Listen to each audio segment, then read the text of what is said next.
malaha indhaha ilmada qubayo ma ogdeebada qalbiga irkato sidaan kuwa ahay allaan ku tusine waxaad ulatee ku uursameeyo dunida idilkee dartaa muqdishaay waan ka dooran lahaa dartaa muqdishaay soo dhawaada daawadayaal dareenkiina iyo dhigihiina isiya damqasho oo damqasho waa barnaamij aan kaga hadli doono cabirka dareenka wadaniyadeed ee dalka gaar ahaan magaalada muqdisho oo ah caasimadda Soomaaliya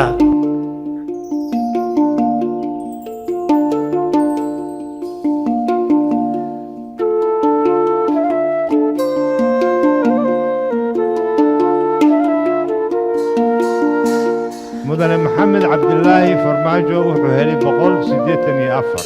waxaan rabaa inaan halkaan uga hambalyeeyo walaalkay maxamed maan farmaajo oo noqonaya madaxweynaha jamhuuriyadda federaalka ee Soomaaliya taniya markii ay curatay dawladda uu hogaamiyaha u yahay maxamed cabdullaahi farmaajo 8 Febraayo 2017 ayaa waxaa si weyn isu bedelay shucuurta dalka iyo dadka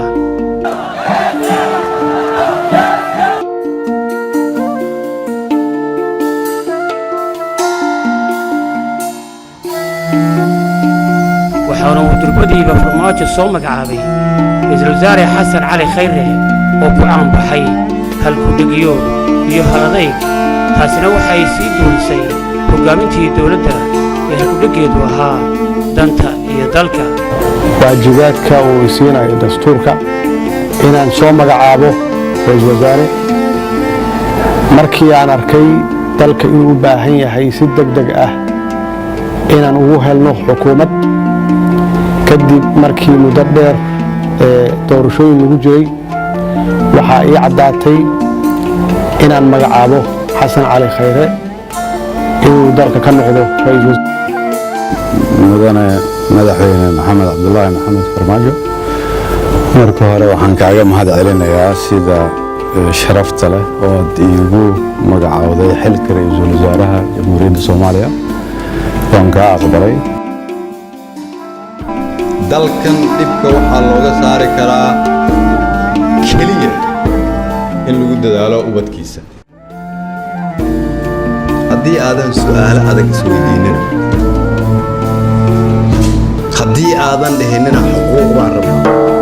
haddaanay ganacsatadu dhihin canshuurta waa bixinaynaa laakiin waxaan rabnaa xuquuqdeenna 1 iyo 2 iyo 3 haddaanay culummadu ummadda jirin haddaanay dhallinyaradu soo istaagin aanay dhihin dalkan annagaa iska leh haddaanay haweenka Soomaaliyeed oo lafdhabarka iyagoo hal ku midaysan waa in haweenka Soomaaliyeed ay 3 iyo 4 u kala qaybsamaan iyagoo hal ku midaysan aanay shacabka Soomaaliyeed hormuud u noqon waxaan maanta idin sheegayaa hal qof inaad eedaan ma aha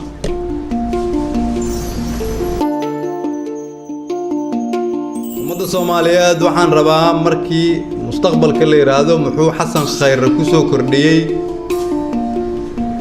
shaqada waddanka kaliya hal mid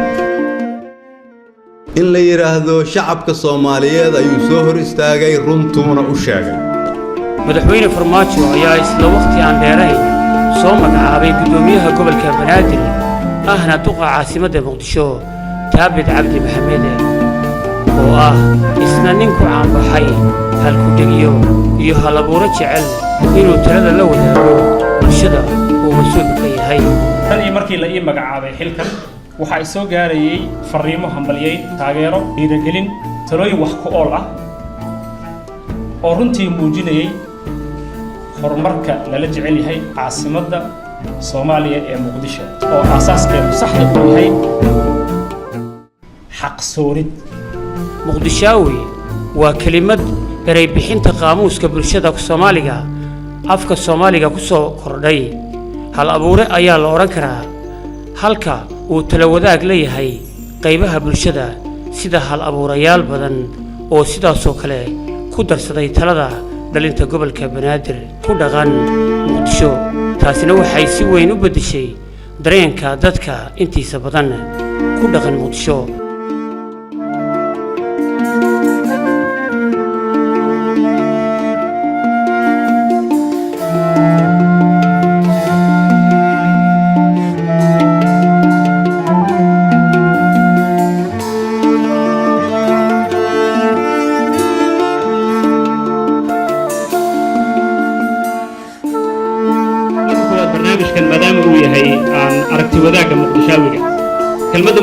macnaheedu waa qof kasta Soomaaliya ee qof kasta magaalada ku nool marka maadaama aragti wadaag ay tahay afeefteena waxa ay tahay waa aragti wadaag qof kasta wuxuu xaq u leeyahay aragtidiisa inuu soo gudbiyo aragtidaas oo ah mid daadegsan heer gobol heer degmo heer waax heer laan heer unug ama heer ugu dambeyntii aad guri ay gaarto marka aragti wadaagaas qof walba sida ha ogaado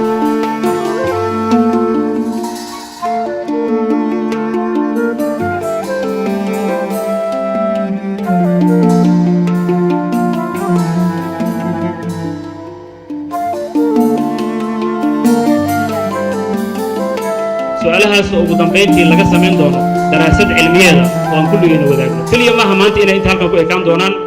waxaa sharaf ah inaan sidoo kale idin ogeysiiyo in aragti wadaagga maanta waa daahfur iyo in aan group sessionkaas halkan loo wada fadhiisto laga shaqeeyo laakiin waxaa ku xigi doona aragti wadaag 17 degmo oo mid aan u tagi doono oo aan dadka la fariisan doono waa yagleelid cusub waana waxqabad u baahan dhiirigelin waa barbar istaag hal hays reebi karaa iyadoo laga dareemi karayo magaalada caasimadda ee muqdisho dareen wadaag iyo wadara murtiyeed u dhexeeya bulshada dhaqanka siyaasadda waana halabuurka mas-uuliyadda guddoomiyaha cusub ee talada iminka haya ee taabid cabdi maxamed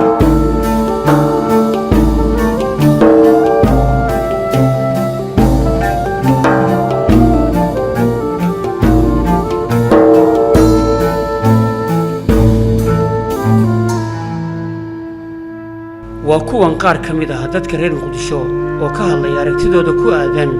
horumarka lagu tallaabsaday intii uu maamulka gobolka Banaadir ka hana qaaday muqdisho ee loo magacaabay taabid cabdi maxamed horumarka gobolka Banaadir bariyahan si fiican ku socdaa ilaahina waa u kaashanaa amar kale ilaaha naga hayo gudoomiyaha gobolka Banaadir sida loo magacaabay xogaa waxaad moodaa geed socodka nabadda waa si fiican ayuu u socdaa waana u hambalyeynaa maamulka gobolka Banaadir oo dadaal badan muujinaya dhinaca horumarka magaalada iyo amnigaba taasoo ah in lagu bogaadiyo gudoomiyaha cusub ee gobolka Banaadir oo ah nin dhalinyaro ah taabid oo ah nin dhalinyaro oo aad u dadaalaya waxaana soo fiicnaanaya nabadgelyadii iyo kala dambeyntii iyo amnigii waana ugu bogaadinaynaa haddaanu nahay ganacsatada gobolka Banaadir dadaalka halkaas ku sii wada ayaan leenahay waana soo dhaweynaynaa wax walba oo ku saabsan horumarka gobolkan waana garab taaganahay mar walba iyo waqti walba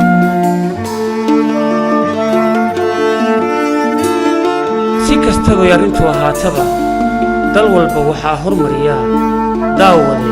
qofka u damqanaya isla markaana dareenka cabirkiisu taabanayo inuu yahay dalkiisa hooyo miyaydan wararka haynin miyaan isagoo hubaala miyaan dhalinyaro helaynin miyaan u soo sheegin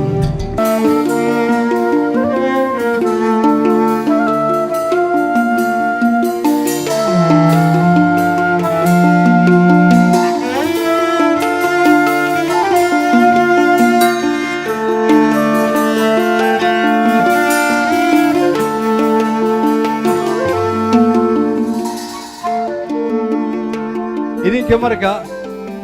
maadaama geedka maanta aad beerataan uu noqonayo kii aad buran lahaydeen marka aad 60 sano gaartaan maantay idinkugu dhowdahay maanta ayay xukuumaddiinna iyo dawladdiinna iyo xildhibaanadiinna iyo madaxweynihiinna ogol yihiin inaad la xisaabtantaan maanta ayaan ogolnahay inaad qaadataan fursadda aad dalkan ku leedihiin laakiin laydinka aqbali maayo inaad dhexdhexaad ahaataan anigaa idiin sheegaya markab iyo dooni iyo diyaarad walba ood raacdaan marka ugu dambaysa halkanaad ku soo noqonaysaan halkan waa inaan dhisnaa markaa haddii ciddii waddanka dhisi lahayd ay ka qaxdo haddii qoladii mas-uulka ka ahayd dalkan oo milkiilayaasha ahayd ay iyagu dalkooda ka dhoontaan haddii kuwii mustaqbalka ummaddan u samayn lahaayeen iyagu ay naftooda ku halligaan doomaha waxaad ogaataan idinkuna inaad naftiinna halligaysaan dadka idinka dambeeya dalkana aad halligaysaan siibada la hoolni waayey ilfaha ummadii u qaaday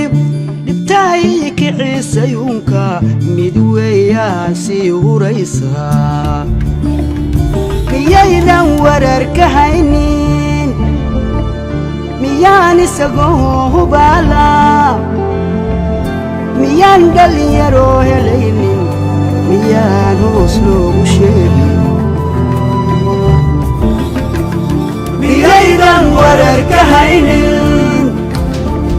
miyaan isagoo hubaala